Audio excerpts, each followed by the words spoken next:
Hello students, I am continuously again teaching you the classification of the industries, which is lecture number 2, on the basis of ownership.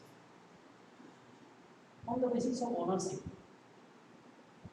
individual resources, community owned resources, national resources, international resources. It divides into 4 categories. That is individual, it is private, completely, community owned, community resources, national, government of India's resources, and international, it is international institutions resources. Individual resources. Clearly, you know that individual means private. Resources owned privately by individuals. Any individual. Your father has also some assets. Those are private resources. Your father's land, your father's home building, these all are your father's private resources. It includes, it will include pastoral or agricultural lands. I think all people have their agricultural land or pastoral land. So those lands are also falls in the individual resources. Ponds, for fisheries, wells, for irrigation, for water supply, for own houses, building houses, etc. are private resources. Again, in another type, community-owned resources. Community-owned resources. Resources commonly available to all the members of community. All the members are using same resources. It means they can go there, they can enjoy there, they can do play there, like their resources. It includes picnic spots, it is community resource, public spots, community resource, uh, prayer hall, that is community resource. Right? That type of resources are called community owned resources. It is not completely private. It is uh, owned by some communities. National resources. Now go to the national resources.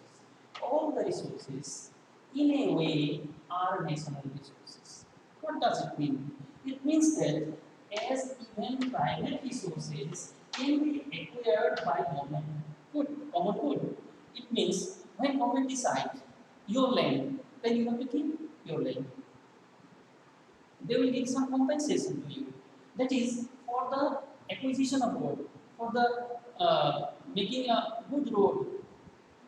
Government decides, government wants your land, then you have to give those land.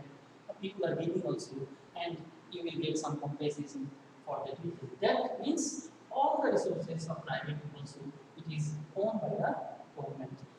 Anytime, any moment, government can uh, for the developmental regions, government can take your resources. That is national resources. The land of a nation inside the state or inside the country, that is all national resources. Nature, which is belongs to national resources. Flora and fauna is also national resources. So national resources is the uh, resources covered by a nation boundary. International resources. The resources which are acquired, regulated by international institutions or in this category. As you know, UNO it is an international organization. UNESCO is an international organization. Red Cross Society is an international organization. So such organization they acquired some, they have some resources. So those resources are international resources. On the basis nowadays international resources, these 4 categories are already discussed. Then again, fourth number, on the basis of status of development, how development takes place. How development takes place. For that reason, on the basis of status of development, it is divided into 4 categories. As you know, potential resources. Open your book, read nicely, and go through the notes. Potential resources, first one. Second one, developed resources. Third one, stock. And fourth one, reserves. Now you know, the first point, the potential resources, what does it mean? Potential resources means they are the resources, these are the resources which are found in a region but are not yet utilized. Government knows that these resources is available. They know, but in a region they know where it is, but they are not being utilized. Till today, it is not utilizing. The plant is not planted in those areas. For example, wind and solar energy. Wind energy and solar energy in Rajasthan and Gujarat. It is very well known that due to the wind, sand dunes are formed. So in those areas, wind is available, strong wind are available, is available. So this strong wind is necessary to make the fence for the development of electricity, such as these are the potential resources, government yet not utilizing it. Next is developed resources. Developed resources, it means what developed? Resources which are ready to be utilized. Ready to be utilized as the quality and quantity has already been determined. Government determined, it is not completely coming in the screen, determined, it is determined, okay. So, resources which are ready to be utilized, it is ready. Company or plant is planted in those areas and it is going to be start to utilize the resources. The quality, what type of quality is there?